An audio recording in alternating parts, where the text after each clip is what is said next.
আসসালামু আলাইকুম to everyone. Israt রেসিপিতে আপনাদের সবাইকে ওয়েলকাম করছি। আজকে আমি হাজির হয়ে গেলাম আপনাদের পছন্দের একটা রেসিপি নিয়ে, যেটা হচ্ছে গিয়ে চিকেন মোমো, যে ডিমসাম অথবা ডাম্পলিং নামে পরিচিত। তো আশা করি আমার আজকের এই ভিডিওটি ভালো লাগবে। তো চলুন যাওয়া যাক মেইন ভিডিওতে। তো প্রথমেই মোমোর বাইরের আবরণটা বানানোর জন্য যে খামিটা রেডি করতে হবে সেটা আমি প্রস্তুত করব। তার জন্য ময়দা আমি 2 কাপ নিয়েছি, সাথে একটু লবণ দিয়ে সেটাকে আমি ভালো করে মিক্সড করব। যাতে এখানে আমি ময়দাই ব্যবহার করছি, আপনারা চাইলে কেউ এটাকে চেলে নিতে পারবেন।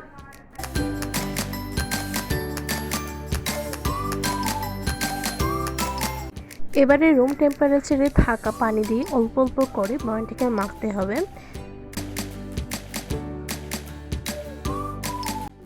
এখানে 2 কাপ ময়দার জন্য আমাদের পানি লাগবে হাফ কাপের থেকে একটু বেশি।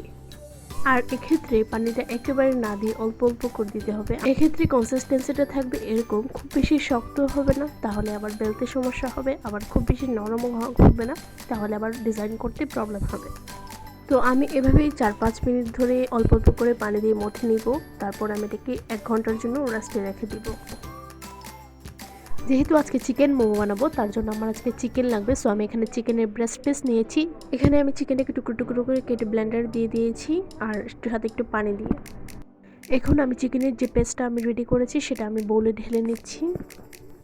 এখানে আপনারা কেউ চাইলে কিমা কিমাও করতে পারেন, বাট আমি এখানে পেস্ট করেছি। এখানে আমি হাফ কাপের মতো পেঁয়াজ ইউজ করেছি, আর কাঁচামরিচ দিয়ে দিলাম এখন। তারপর এখানে আমি হাফ টিস্পুনের মতো আদা বাটা দিই, আর 1 টিস্পুন রসুন বাটা দিলাম। এখন আমি সয়া সস দিয়ে দিচ্ছি। এখানে আমি 2 টেবিল স্পুনের মতো সয়া সস ইউজ করেছি। এখানে মশলার পরিমাণটা আপনাদের মাংসের পরিমাণ অনুযায়ী ইউজ করবেন। আমি আমার যতটুকু মাংস নিয়েছি সেই অনুযায়ী মশলাটা ইউজ করেছি। এখানে আমি লবণ দিয়ে দিচ্ছি। তারপর এখানে একটু স্বাদ বৃদ্ধি করার জন্য একটু বিট লবণ দিয়ে দিচ্ছি। আপনারা চাইলে এটাকে স্কিপও করতে পারেন।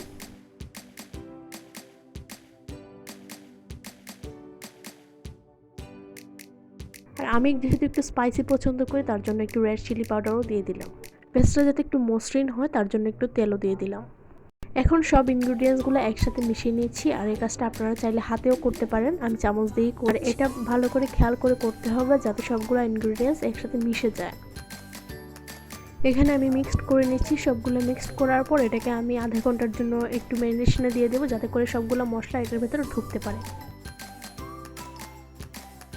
এখন আমি মোমোটা বানানোর জন্য রুটিটা বানিয়ে নিচ্ছি। এটা আমি একদম লুচির মতো করে করেছি, আপনারা চাইলে একটু বড়ও করতে পারেন যদি আপনাদের বড় মোমো খেতে ভালো লাগে। আমি যেহেতু আমরাই খাবো তার জন্য এরকম করেই বানাচ্ছি। এখানে আমি মাংসের পুরটা দিয়ে দিচ্ছি।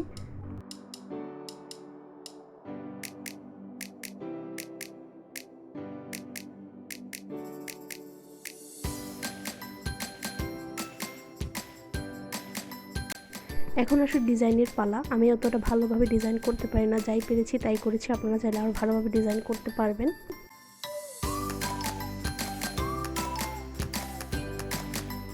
এখানে আমি ফার্স্টে একটা ডিজাইন করেছি, দেন আর একটা ডিজাইন করেছি।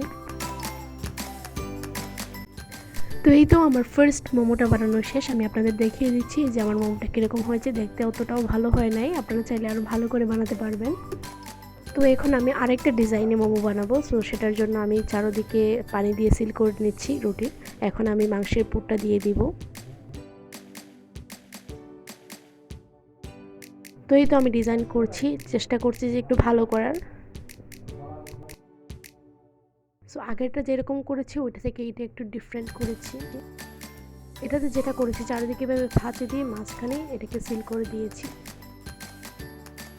তো এই তো এটা হচ্ছে কি আমার সেকেন্ড মোমোর ডিজাইনটা। আশা করি এটা আগেরটার থেকে ভালো হয়েছে। তো এই তো আমার এখানে সবগুলা মোমো বানানো অলরেডি হয়ে গিয়েছে।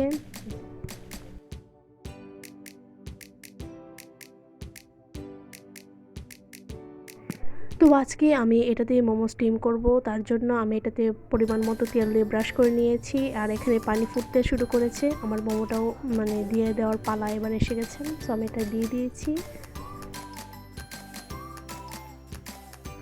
দেন একটা ঢাকনা দিয়ে আমি ঢেকে দিব। এখানে 15 থেকে 20 মিনিট আমি রাখবো। সো এই তো হয়ে গেল আমার মোমো। চেষ্টা করেছি খুব সহজভাবে আপনাদের সামনে উপস্থাপন করার, আর আমি ঠিক বাসায় যেরকমভাবে বানাই ঠিক সেটাই আমি আপনাদের সামনে উপস্থাপন করেছি সেই রেসিপিটা। আর এখানে আমি একটা জাস্ট মোমো সস বানিয়ে নিয়েছি। আর আপনারা চেষ্টা করবেন এই মোমোটা গরম গরম খাওয়ার।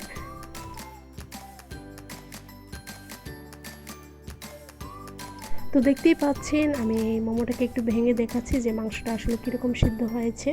তো এই তো দেখতে পাচ্ছেন যে আমার মাংসটা একদম ফুললি কুকড। তো আশা করি আমার আজকের এই রেসিপিটি আপনাদের অনেক ভালো লাগবে। যদি ভালো লাগে আমার ভিডিওতে একটা লাইক দিবেন, আমার চ্যানেলটিকে সাবস্ক্রাইব করে আমার পাশে থাকবেন এরকম নিত্য নতুন রেসিপি পাওয়ার জন্য। সবার সাথে দেখা হবে অন্য কোনো এক রেসিপিতে। তো আল্লাহ হাফিজ।